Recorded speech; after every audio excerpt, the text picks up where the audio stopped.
Salam. Bapak Ibu yang terkasih, hari ini kita akan kembali merenungkan kebenaran firman Allah, dan ini adalah tentang kehidupan yang semestinya berpusat kepada Kristus.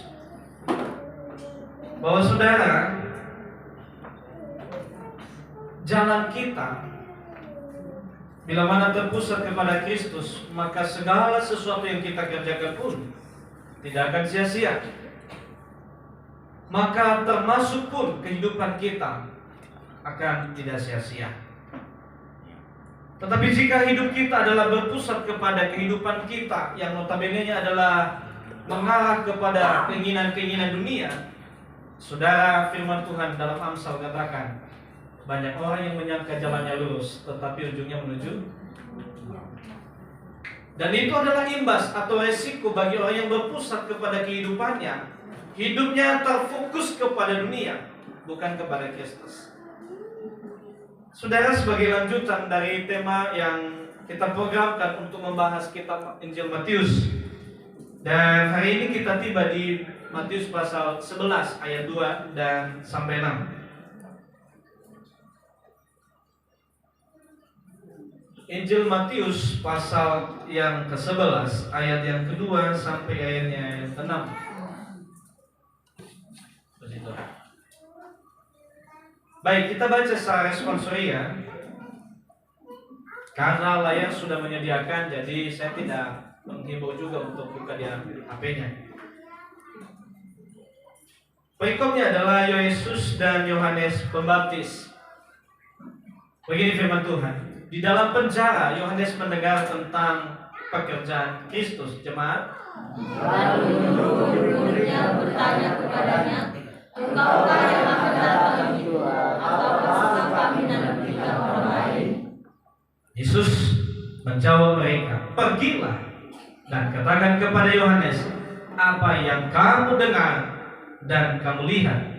Orang buta melihat, orang lumpuh berjalan, orang kusta menjadi tahir, orang tuli mendengar, orang mati dibangkitkan, dan kepada orang miskin diberitakan kabar baik." Di ayat yang ke-6 kita bersama-sama. Firman Tuhan 1 dan 3. Dan Berbahagialah orang yang tidak menjadi kecewa dan menolak aku. Saudara yang terkasih, berbahagialah kita yang senantiasa membaca, merenungkan, melakukan firman itu dalam kehidupan kita siang dan malam.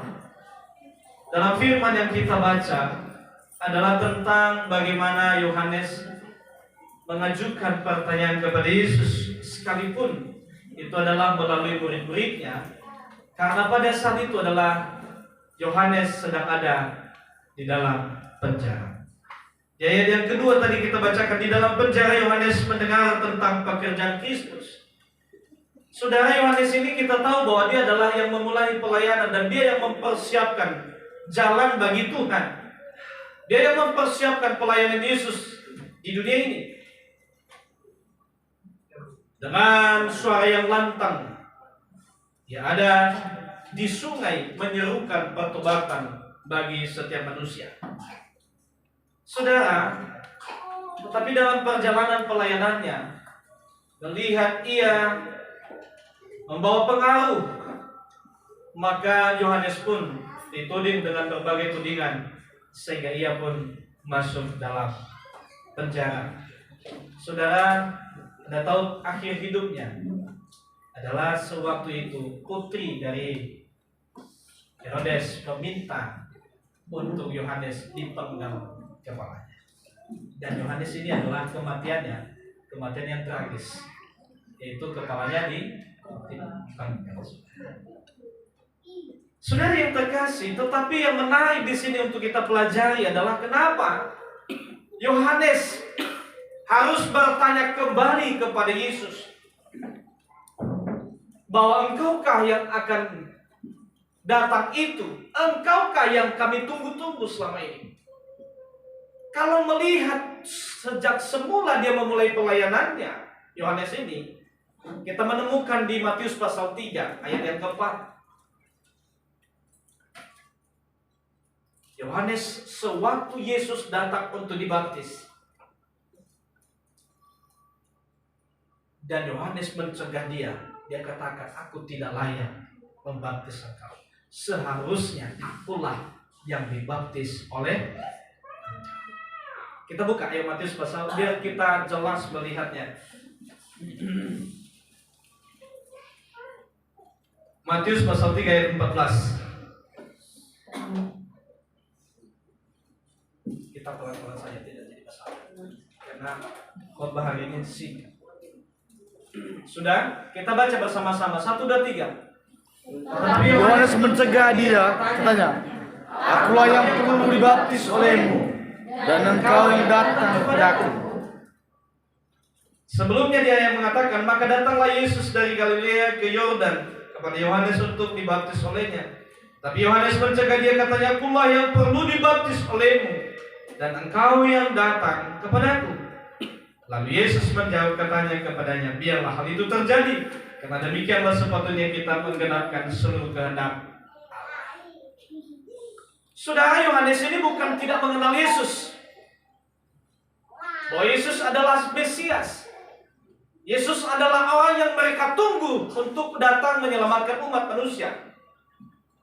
Tetapi kenapa harus bertanya kembali kepada Yohanes, kepada Yesus, apakah engkaulah yang kami tunggu, atau kami harus menantikan orang lain lagi? Kalau kita melihat percakapan kedua dari perikop ini, pertama di pasal 3 ayat 14, kedua di pasal 6, di pasal 11 ayat 2, maka kayaknya tidak sinkron. Di awalnya kok Yohanes sudah tahu, tetapi kenapa harus bertanya lagi? Saudara, satu hal yang ingin saya sampaikan bagi kita adalah bukan untuk dia, tetapi untuk sang penanya yang ia suruh untuk bertanya, yaitu muridnya. Sebab kenapa saudara? Murid-muridnya ini, sang Yohanes ini, setelah Yohanes dipenjara, maka pun mereka tidak tahu harus bagaimana kembali. Apalagi kalau sudah mendengar tentang vonis yang disampaikan kepada Yohanes, bahwa ia akan dihukum mati. Karena pada saat-saat itu, seorang murid kalau sudah berpangku tangan kepada gurunya, maka dia tidak meninggalkan sampai mati. Dan bila mana itu gurunya sudah mati, maka kadang-kala mereka bingung dan tidak pergi kemana-mana. Kenapa saudara? Karena saya melihat bagaimana kehidupan murid Yohanes ini ada dalam pertanyaan-pertanyaan dan kebimbangan dan kekhawatiran akan hari esok mereka, saudara. Sebab Yohanes mengenal mereka seolah-olah tidak punya pengharapan lagi. Yohanes melihat murid-muridnya seolah-olah tidak punya iman, dan seolah-olah mereka mendewakan sang Yohanes ini untuk hidup mereka. Sementara Yohanes mengenal dirinya, sementara Yohanes mengenal kehidupannya, bahwa ia adalah hanya seorang hamba yang dipersiapkan kepada Yesus untuk datang dalam pelayanannya ke dunia. Karena ia tahu kehidupan murid-muridnya terlalu mendewakannya, sehingga ia pun mengajarkan bahwa ia bukan yang semestinya ditunggu, dan ia bukan orang yang semestinya bukan Mesias. Oleh karena itu, saudara, kita belajar melalui pasal 11 ini. Artinya bagaimana aspek yang Yohanes ajarkan dalam pertanyaan itu untuk murid-muridnya. Yang pertama adalah Yohanes mau mengajarkan kepada muridnya bahwa ia bukan Mesias, tetapi sang Mesias adalah Yesus itu sendiri.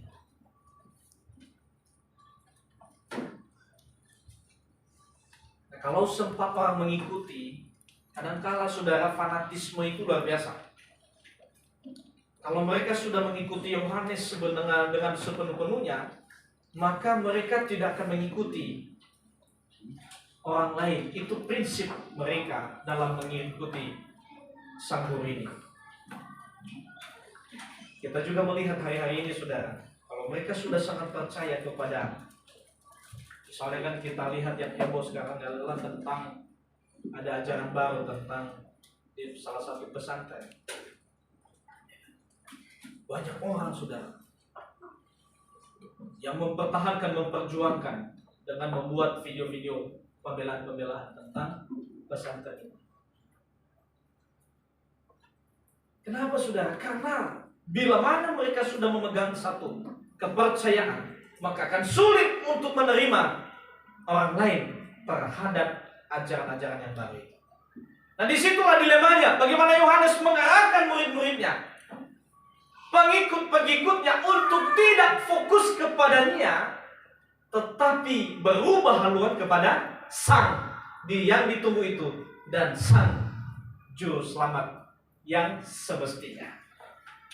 Dan itulah tujuan-tujuan hamba Tuhan, saudara. Dan itulah tujuan daripada Yohanes. Kenapa harus mengulang bertanya sementara? Bukan tidak tahu Yohanes ini bahwa dia, Yesus itu adalah Mesias. Karena sebelumnya tadi makanya saya jelaskan di Matius pasal 3 ayat 14-15. Kita buka itu suatu pernyataan bahwa Yohanes bukan tidak mengenal Yesus, tetapi ia sangat mengenal.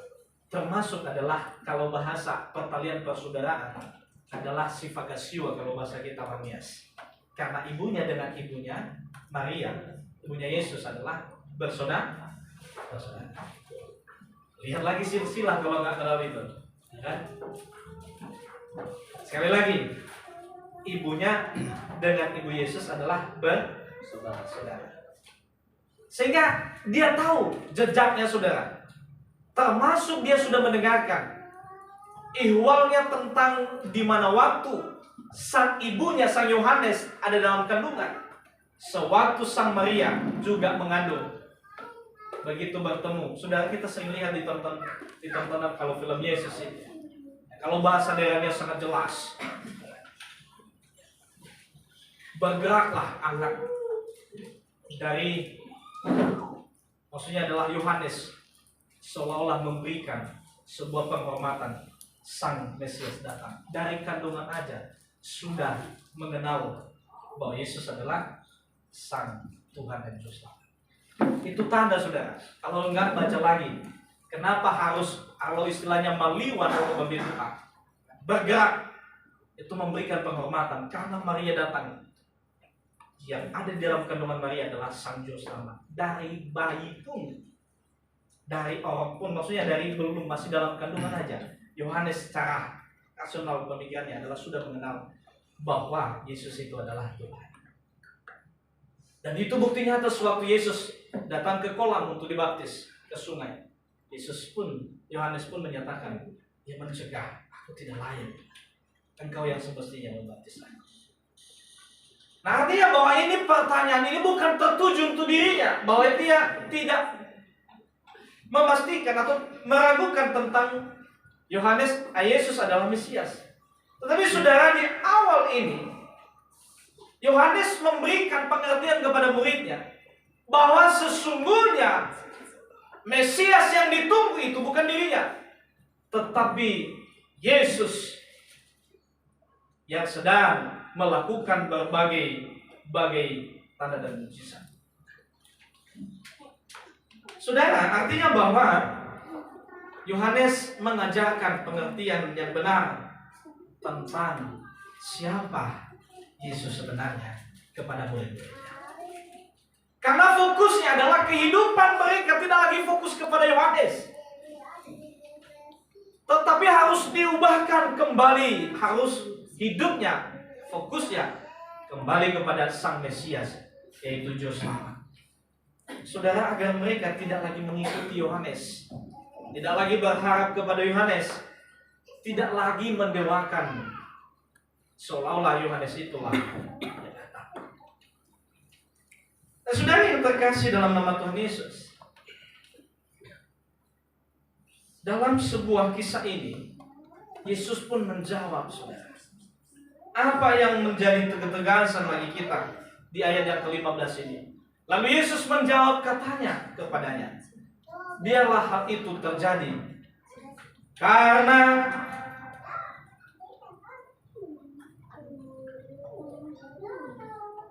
baik, 11 ayat yang bukan. Matius pasal 2 tadi. Matius pasal 11 ayat yang ketiga dan keempat. Yesus menjawab mereka. Saya kira sama dengan itu. Yesus menjawab mereka, pergilah dan katakan kepada Yohanes, apa yang kamu lihat dan apa yang kamu dengar.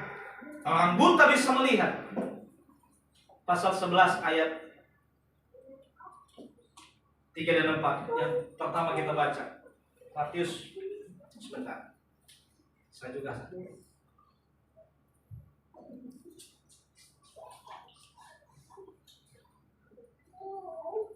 Iya, puji Tuhan. Ayat yang keempat. Ya, Yesus menjawab mereka, pergilah dan katakanlah kepada Yohanes apa yang kamu dengar dan apa yang kamu lihat. Saudara, aspek yang kedua yang didapatkan murid-murid Yohanes itu, selain melihat mendengar dari pengakuan bahwa Yesus itu adalah Mesias, kedua adalah ada tanda-tanda yang Tuhan Yesus perlihatkan. Karena kenapa, saudara? Karena mereka sudah dibekali tadi perjanjian dalam perjanjian lama. Firman Allah dalam perjanjian lama bahwa akan datang. Allah itu akan datang. Yang pada akhirnya orang buta akan melihat. Nah, ini tanda-tanda, bukan tanda-tanda yang dilakukan Yesus, bukan hanya itu. Artinya Yesus mengajarkan kembali murid-muridnya apa yang sudah dinubuatkan sebelumnya. Ia datang melakukan tanda-tanda itu. Artinya dialah yang ditunggu, dialah yang dinantikan, dan dia adalah Mesias. Saudara, kita buka dalam Yesaya pasal 35 ayat 5 dan 6.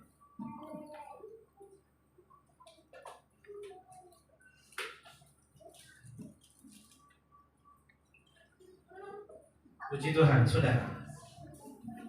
Ayat sebelumnya saya bacakan bagi kita, biar nanti pas ayat yang kelima kita baca bersama-sama dan keenam kita baca. Kuatkanlah tangan yang lemah lesu dan teguhkanlah lutut yang goyang. Katakanlah kepada orang yang tawar hati, kuatkanlah hati, janganlah takut. Lihatlah, Allahmu akan datang dengan pembalasan dan dengan ganjaran Allah. Ia sendiri datang menyelamatkan kamu. Ayat yang kelima. Pada waktu itu mata orang-orang buta akan dicelikan dan telinga orang-orang tuli akan dibuka. 6. Pada waktu itu orang lumpuh akan melompat seperti rusa dan mulut orang bisu akan bersorak-sorai, sebab mata air memancar di padang gurun dan sungai padang belantara. Saudara, kenapa? Karena segala sesuatu mereka sudah sangat-sangat takut dan sangat menurut hormat pada firman Allah yang sudah disampaikan dengan nubuat-nubuatan oleh hamba-hamba Tuhan sebelumnya, termasuk Elia, termasuk Musa, termasuk sampai pada akhirnya Yohanes muncul. Dan itulah yang kata dalam otak mereka. Artinya yang melekat. Statement itu, saudara, bahwa yang akan datang nantinya, saudara, pada waktu itu Allah akan datang dengan sendirinya. Dan pada saat ia datang ada tanda-tanda yang dilakukan. Dan itulah yang sudah dilakukan Yesus bagi dunia. Sehingga Yesus bukan menjelaskan bahwa aku sudah melakukan tanda-tanda ini. Bukan, tidak ada arti. Tetapi dia mengartikan bahwa apa yang sudah dinubuatkan sebelumnya, apa yang sudah engkau pelajari sebelumnya, apa yang sudah engkau imani sebelumnya, bahwa akan datang Sang Mesias dengan tanda-tanda itu, maka itulah kenapa Yesus menunjukkan tanda-tanda yang sama seperti ini. Makanya ia menjelaskan pada Matius pasal 11 ayat yang keempat itu. Yesus menjawab, pergilah. Di ayat yang kelima, orang buta melihat, orang lumpuh berjalan, orang kusta menjadi tahir, orang tuli mendengar, orang yang mati dibangkitkan, dan kepada orang miskin diberitakan kabar baik. Artinya, saudara, penegasan kembali tentang kemesiaan kepada murid-murid Yohanes itu adalah bahwa melalui tanda. Karena pengajaran yang mereka sudah dapatkan adalah pengajaran melalui perjanjian lama. Pengajaran dari Musa. Pengajaran melalui imam-imam. Pengajaran melalui ahli-ahli Taurat dan orang Farisi. Terakhir adalah pengajaran melalui Yohanes. Itu yang sudah melekat. Bahwa tanda-tanda Mesias itu adalah tanda-tandanya. Apabila ia datang, ia melakukan berbagai tanda-tanda. Orang buta bisa melihat, orang tuli bisa mendengar. Akhirnya saudara, bahwa Yohanes secara tidak langsung mengajarkan kepada mereka bahwa ia adalah yang ditunggu tadi, Sang Mesias. Dengan memberikan bukti penjawaban Yesus adalah dengan tanda-tanda. Maka saudara, masuklah ke inti. Apa maksudnya Yohanes mengajarkan murid mereka dengan sebuah pertanyaan ini? Adalah yang terakhir ini menjadi topik kita adalah, maka hidup mereka berpusat kepada Kristus. Tujuan Yohanes adalah bahwa hidup mereka, pusat iman mereka, pusat pengharapan mereka tidak lagi kepada Yohanes. Tetapi Yohanes mau mengalihkan murid-muridnya untuk tidak menjadikan pusat iman mereka, pusat pengharapan mereka adalah dirinya sendiri. Tetapi ia mengalihkan murid-muridnya agar pada akhirnya semua manusia termasuk muridnya adalah hidupnya harus berpusat kepada Kristus. Maka jelas kalau Yesus tekankan di ayat yang ke-6 terusnya. Boleh? Matius pasal 11 ayat 6. Dia mengatakan di sana, dan berbahagialah orang yang tidak menjadi kecewa dan menolak. Saudara yang terkasih dalam nama Tuhan, statement ini yang harus kita alihkan dalam hidup kita sebagai murid-murid, sebagai pengikut. Mungkin selama ini pusat iman kita tertuju kepada berkat. Artinya saudara, bahwa iman kita bila diberkati, maka itulah iman saya, bukan Yesus. Kita mengikut Yesus itu hanya jembatan jalan, tetapi tujuan iman kita adalah berkat. Banyak orang yang mengikut Yesus karena berkat. Sehingga sewaktu Yesus menyatakan, ya kan, aku manusia mempunyai tempat tidur, ya kan, meletakkan kepalanya saja dia tidak punya, saudara. Maka sekonyong-konyong pun banyak yang meninggalkannya. Kalau kita melihat di film sewaktu ditayangkan itu, mereka masih mengharapkan. Kenapa, saudara? Karena pada akhirnya mereka mengharapkan bahwa ada, kalau mengikuti Yesus, iman mereka itu tertuju bukan kepada Yesus, tetapi tertuju kepada berkat. Mungkin saudara pernah mendengarkan tentang ilustrasi Sang Petrus dan murid-murid yang lain. Kalau sudah, kalau belum, kalau yang sudah, puji Tuhan, artinya kalau nanti saya salah diluruskan. Ini ilustrasi saudara. Tetapi kalau yang belum, puji Tuhan, artinya engkau mendengar. Dan ini adalah cara pembinaan Yesus. Di waktu pertama bahwa Yesus mengajak mereka, ada di tepi sungai, di sana ada bebatuan yang banyak. Ini ilustrasi ya. Pada saat itu Yesus berkata, mari kita pergi dan masing-masing membawa satu batu untuk kita berjalan membawa ke suatu tempat yang dipastikan oleh Yesus. Murid-muridnya semua membawa, saudara, tanpa terkecuali. Yesus pun membawa salah satu batu yang ada di sungai. Pada waktu itu murid-murid yang lain membawanya sesuai dengan kemampuan.